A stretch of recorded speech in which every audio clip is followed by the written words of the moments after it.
ဒီတစ်ခါတော့ RTK တဲကိုနောက်နေရရှိမှမတုံ့ရမယ့်အခြေအနေတွေကိုပြပြပေးသွားချင်ပါတယ်နံပါတ်1အခြေအနေတစ်ခုကတော့ names of person or လူပုဂ္ဂိုလ်ရဲ့နာမည်တွေရှိမှဆိုလို့ရှိရင်တဲကိုမတုံ့ရပါဘူးအဲ့တော့ example sentence လေးကြည့်ရအောင်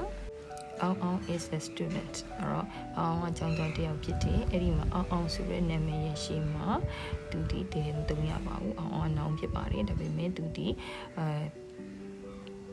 proper noun ကိုပိုင်နဲ့နာမည်ရှိတဲ့ပုဂ္ဂိုလ်ဖြစ်ပါတယ်အဲ့ဒီကကြတော့သူရဲ့ရှေ့မှာတဲမတုံ့ရပါဘူးเนาะ or Mary is my aunt or Mary က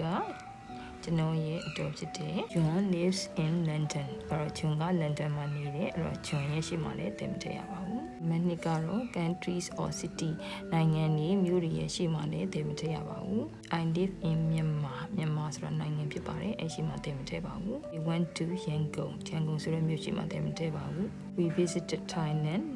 last week ပြီးခဲ့တဲ့အပတ်ကထိုင်းနိုင်ငံကိုသွားတယ်ထိုင်းနိုင်ငံဖြစ်ပါတယ်အဲ့ရှိမှတဲမထည့်ပါဘူးနံပါတ်3ကတော့ languages ဘာသာစကားတွေရှိမှတဲမထည့်ပါဘူး I can speak English I'm learning Chinese I study Japanese every day ဒီမှာ English to Chinese to Japanese to ဆိုတဲ့ language တွေရှိမှတဲမထည့်တာတွေ့မယ်နော်နံပါတ်4ကတော့ school subjects တွေရဲ့ရှိမှဆိုလို့ရှိရင်လည်းတဲမထည့်ရပါဘူးအကြောင်းမှသင်ရတယ်ဘာသာရက်တွေပေါ့နော်မြန်မာအင်္ဂလိပ်တို့တင်ချာတို့သမိုင်းတို့တက်ဝီတို့သိပ္ပံတို့ဓာတုတို့နော် chemistry တို့အစရှိတဲ့ပြင်ပေါ့အဲ့ဒါတွေရဲ့ရှေ့မှာတဲမထည့်ပါဘူးကြည့်အောင် math is my favorite subject science is interesting I like history အဲ့တော့ math တို့ history တို့ science တို့ရှေ့မှာတဲမပါပါဘူးနော်နောက်တစ်ခုကတော့နံပါတ်5ကတော့ miss စားတောက်တဲ့အချိန်ကာလတွေရဲ့အရှိမလည်းတည်မထည့်ပါဘူးကာလဆိုတာကတော့မနက်စာနေ့နေ့စာညစာဒါမျိုးတွေပြောပါတယ် I had breakfast lunch is ready we ate dinner together နံပါတ်6သူဆွဲပုံကတော့ month and day လတွေရဲ့ရက်တွေရဲ့ရှေ့မှာဆိုလို့ရှိရင်တည်ဦးမထည့်ပါဘူးလတွေဆိုတာကတော့ January February March ဒါမျိုးအစရှိတဲ့ဖြစ်ပါတယ် day တွေကတော့တနင်္ဂနွေတနင်္လာဒါမျိုးတွေက Sunday Monday တွေရဲ့ရှေ့မှာတည်မထည့်ရပါဘူး My birthday is in June ကျွန်တော်မွေးနေ့ကဇွန်လမှာဖြစ်တဲ့ We will meet on Monday တို့ဒီတနင်္လာနေ့မှာတွေ့ကြမယ်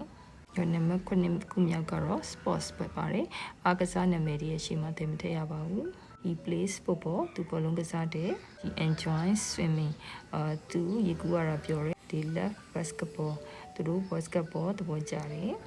နံပါတ်10ကတော့ home နောက်ကကြတော့ work school but ဒါမျိုးတွေကကြတော့ကျမတို့ရဲ့ပုံမှန်လုပ်နေကြနေထိုင်နေကြသွားလာနေကြမှာကျမတို့ရဲ့အချိန်ကာလတွေတော်တော်များများသုံးဆွဲပြီးတော့နေထိုင်လုပ်နေကြနေရဒီမှာဆိုလို့ရှိရင်အဲ့ဒါရဲ့ရှေ့မှာတည်မတုံးရပါဘူးဒါလေးကတိကျမှတ်ထားရမယ့်အချက်ဖြစ်ပါတယ်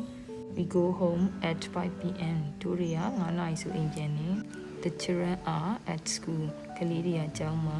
They went to bed early သူစောစောအိပ်ရဝင်နေနံပါတ်9ကတော့ religions ဘာသာတရားတွေရဲ့ရှေ့မှာဆိုလို့ရှိရင်တဲုံသုံးရပါဘူး Buddhism teaches kindness အဲ့တော့ဗုဒ္ဓဘာသာကတရားမြတ်တရားကိုသင်ကြားပြသပေးတယ် Christianity have many followers Christian ဘာသာမှာဆိုလို့ရှိရင်ဒီတက်ဝင်သူတွေအများပြားရှိပါတယ် Islam is one of the major world religion Islam ဘာသာကကမ္ဘာမှာအဓိကဘာသာတွေကတစ်ခုဖြစ်ပါတယ်နံပါတ်10ယေဘုယျအကြောင်းအရာတွေ general facts တွေကိုပြောဆိုတဲ့အခါမှာယေဘုယျဆန်တဲ့အချက်လက်တွေပြောဆိုတဲ့အခါမှာဆိုလို့ရှိရင်နောင်နေရဲ့ရှေ့မှာသင်မထည့်ရပါဘူးDogs are loyal animals. ခွေးတွေကတစ္ဆာရှိတဲ့တိရစ္ဆာန်ဖြစ်တယ် Birds can fly. ငှက်ကပြန်နိုင်တယ် Water is important for life. ရေကအသက်ရှင်ဖို့အတွက်အရေးကြီးပါတယ် Bonus အနေနဲ့ထပ်ပြီးမှတ်ထားဖို့တစ်ခုကပါလဲဆိုတော့အရှိမ country စီရဲ့ရှေ့မှာတဲုံ3ရောင်လို့ပြောတာပါတယ်ဒါပေမဲ့အချို့သောနိုင်ငံတွေရဲ့နာမည်ရှေ့မှာတဲပါနေတာကိုတတိထားမိမယ်လို့ထင်ပါတယ်ဥပမာအနေနဲ့ the United States of America USA ပေါ့အဲ့ဒါဆိုလို့ရှိရင်တဲပါပါတယ် the United Kingdom အဲ့မှာလည်းတဲပါပါတယ်သူတဲပါတာလဲဆိုလို့ရှိရင်သူဒီပြည်နယ်တွေနဲ့စုပေါင်းထားတဲ့အဖွဲ့အစည်းဖြစ်တဲ့နိုင်ငံဆိုပြီးတော့သူရဲ့နာမည်ရှိမှပါလို့ရှိရင်တဲသုံးရတာဖြစ်ပါတယ်